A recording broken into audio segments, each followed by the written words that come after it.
The best of marble floorings, luxury fittings, a star-rated green project, acres of lawns and so on. You go looking for such specifications in the property you want to buy.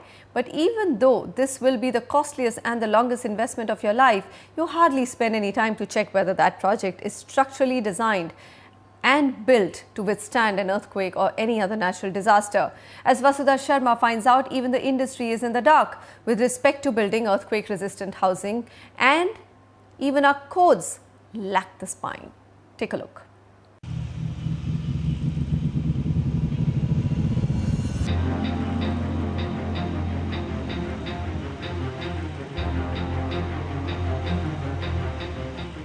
About 15 months back, the National Disaster Management Authority had claimed that India's Himalayan belt had developed enough strains to cause an earthquake of 8 or a higher magnitude that will end at least 8 to 9 lakh lives.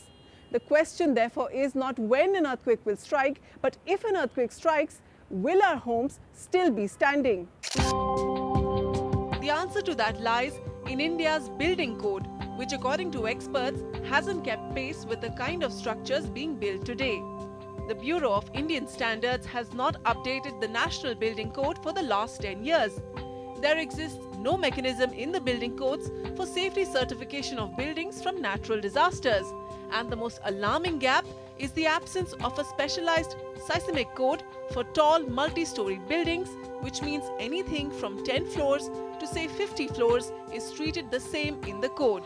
Earthquake engineering expert Sandeep Shah's petition in the Supreme Court challenged the Indian government's lack of preparedness in the event of an earthquake. Shah alleges inaction by the NDMA towards strengthening the building codes and disseminating life-saving information to the public. NDMA in 2010 had spoken of categorizing buildings on the basis of their performance levels, just like green buildings are rated on their savings. The highest level is called fully operational. Such buildings do not encounter any damage and can continue functioning even during an earthquake. The second performance level is immediate occupancy. Such buildings develop minor cracks but can remain operational after the earthquake. The third performance level is life safety. A building of this performance will be significantly damaged but does not reach the state of collapse and can be made functional after retrofitting. And the last performance level is collapse prevention. Such buildings suffer major damage and will witness imminent collapse. But even 5 years since, these guidelines have still not been incorporated in the seismic code, which at present only prescribes buildings to achieve the minimum level of collapse prevention. Every Indian citizen should be knowing that the building he is purchasing or renting, or even the building he is entering in for a meeting, to attend a meeting, what category of earthquake resistant it is. Just this information, without you having done anything on the structure, just this information will save lakhs and millions of people, because they will exactly know how they are supposed to react when the earthquake strikes. And once they do it, their lives will be saved. In recent months, the NDMA, long criticized for having become a parking lot for the retired, has swung into action. The centre has appointed domain experts to bring in fresh energy into the NDMA, and in recent weeks has initiated a complete rewrite of the building code. Retrofitting of existing buildings is being studied and latest seismic safety concepts are being considered. But experts warn that such efforts will still collapse if the enforcement is weak. There is a feeling amongst almost everybody that these codes should be legally binding for all these stakeholders, especially the builders.